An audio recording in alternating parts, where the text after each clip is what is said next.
नमस्कार दोस्तों, स्वागत है एक बार फिर से आपका हमारे YouTube चैनल पर जिसका नाम है म्यूजिक वाले गुरी सर।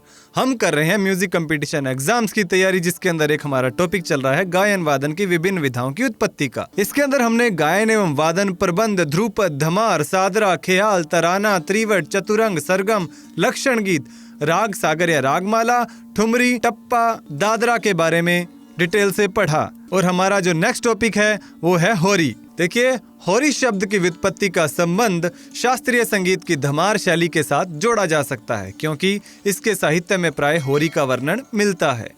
भारतीय संगीत में श्रृंगार और आनंद महोत्सव के रूप में वसंत एवं होली क्रीड़ा का हमेशा से महत्व रहा है। प्राचीन ग्रंथों में इसे मदनोत्सव कहा जाता है। मदनोत्सव यानी कि होरी। ऋतुराज के आने पर उसके मनमोहक वातावरण में स्वयं को सम्मिलित करते हुए अपनी उमंगों को व्यक्त करने का त्योहार है होली।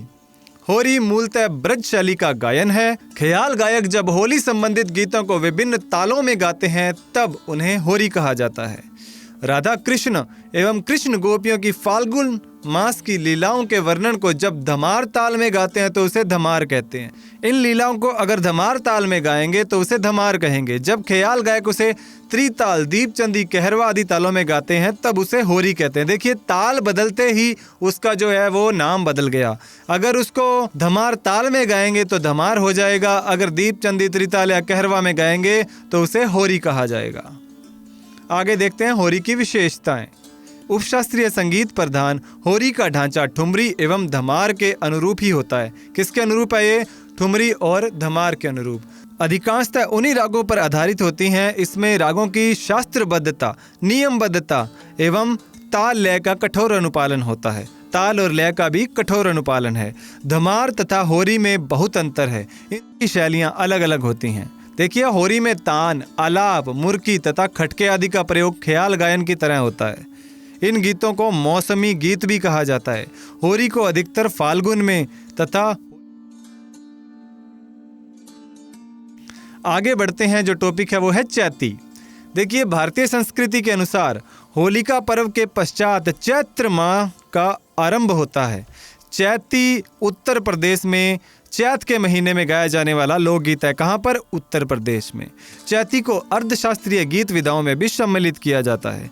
चैत्र के महीने में गाए जाने वाले इस राग का विषय प्रेम, प्रकृति और होली रहते हैं। इसका क्या है विषय? प्रेम, प्रकृति और होली। चैत्र के महीने में राम का जन्म होने के कारण इस गीत की हर पंक्ति के बाद अक्सर रामा शब्द लगाया जाता है। यानी कि राम जी का जन्म हुआ चैत्र महीने में और इसकी हर पंक्ति के बाद क्या शब्द यूज किया जाए? रामा। याद रखिएगा, हर पंक्ति के बाद रामा शब्द यूज किया जाता है। वो कौन सी शैली है? चैती है। यह राग अक्सर बसंत या मिश्र बसंत में निबद्ध होते हैं। उत्तर प्रदेश मुख्यतः वाराणसी में चैती, ठुमरी, दादरा गाए जाते हैं। यहाँ चैती उत्सव को प्रमुखतः देखा जा सकता है। 12 मासे में चैत का महीना गीत संगीत के मास के रूप में चित्रित किया गया है। 12 मासे में चैत का जो महीना है उसे गीत संगीत के मास के रूप में चित्रित किया गया। फिर देखते हैं चैत शैली के राग। इनमें कुछ राग विशेष के स्वरों का मिश्रण इन गीतों की धुनों में प्रयुक्त होता है तथा विविध आयामों द्वारा इसमें सौंदर्य का संचार किया जाता है। देखिए, अधिकांशतः ये धुनें काफी, पहाड़ी, पीलू आदि रागों पर आधारित होती हैं। रागे ध्यान में रखिएगा, इसलिए इनकी गणना उपशास्त्रीय संगीत के अंतर्गत की जाती है। इस विधा का निर्वहन दीपचंदी, अद्धा एवं कहरवा तालों में बहुतायत होता है। तालों का भी ध्यान रखिए, दीपचंदी, अद्धा एवं कहरवा। इसी तरह जो अगला है वो है कजरी। कजरी कजरी महिलाओं द्वारा गाए जाने वाला लोकगीत है जो उत्तर प्रदेश में काफी प्रचलित है। मांगलिक अवसर पर महिलाएं समूह में कजरी गायन करती हैं, यानी कि एक सामूहिक गीत है ये। जब महिलाएं समूह में कजरी को गाती हैं तो इसे ढुनमुनिया कजरी कहते हैं। कौन सी? ढुनमुनिया। भारतीय पंचांग के अनुसार भाद्रपद माह कृष्ण पक्ष की तृतीया को संपूर्ण पूर्वांचल में कजरी तीज पर्व धूमधाम से मनाया जाता है। अब यह क्वेश्चन आपसे पूछा जा सकता है कि कजरी तीज कब मनाया जाता है? तो भाद्रपद माह में कृष्ण पक्ष की तृतीया। देखिए, हर महीने के 2 पक्ष होते हैं, कृष्ण और शुक्ल। तो एक कृष्ण पक्ष की तृतीया को मनाया जाता है। इसमें महिलाएं समूह में रात भर कजरी करती हैं। और उत्तर प्रदेश का मिर्जापुर जनपद माँ विंध्यवासिनी के शक्तिपीठ के रूप में आस्था का केंद्र रहा है। अधिसंख्या प्राचीन कजरियों में शक्ति स्वरूपा देवी का गुणगान मिलता है। शक्ति स्वरूपा देवी का गुणगान मिलता है। वर्तमान में कजरी के वर्ण विषय काफी विस्तृत हैं, परंतु कजरी गायन का प्रारंभ देवी गीत से होता है। किससे होता है, ये ध्यान रखिए। कजरी गायन का जो प्रारंभ है वो देवी गीत से होता है।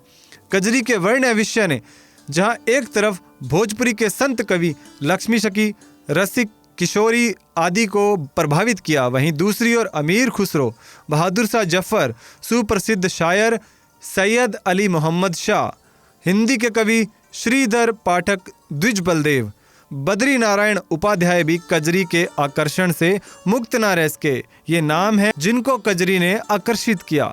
19वीं शताब्दी में उपशास्त्रीय शैली के रूप में ठुमरी के विकास यात्रा के साथ साथ कजरी भी इससे जुड़ गई। कजरी के विषय परंपरागत भी होते हैं और कहीं कहीं लोक जीवन का दर्शन कराने वाले भी होते हैं, यानी कि परंपरागत भी होते हैं और लोक जीवन का दर्शन कराने वाले भी हैं। अधिकतर कजरियों में श्रृंगार रस की प्रधानता होती है। अब रस याद रखिएगा कौन सा है, श्रृंगार रस। कजरी परंपरागत रूप से शक्ति स्वरूपा माँ विंध्यवासिनी के प्रति समर्पित भाव से गाई जाती है, परंतु अधिकतर कजरी ननद भाभी के संबंधों पर भी केंद्रित होती है। कई बार ये जो कथन और कारण के क्वेश्चन होते हैं ना, इनमें ऐसा क्वेश्चन पूछा जा सकता है। ये पहली लाइन दे देंगे और दूसरी लाइन में ये लिख देंगे कि कजरी ननद भाभी के संबंधों पर भी केंद्रित रहती है, तो वहाँ हमने कई बार ये पढ़ा होता है कि ये तो देवी के लिए गाई जाती है, पर ध्यान में रखिएगा ननद भाभी के संबंधों पर भी केंद्रित रहती है, यानी ननद भाभी भी इसका विषय होते हैं।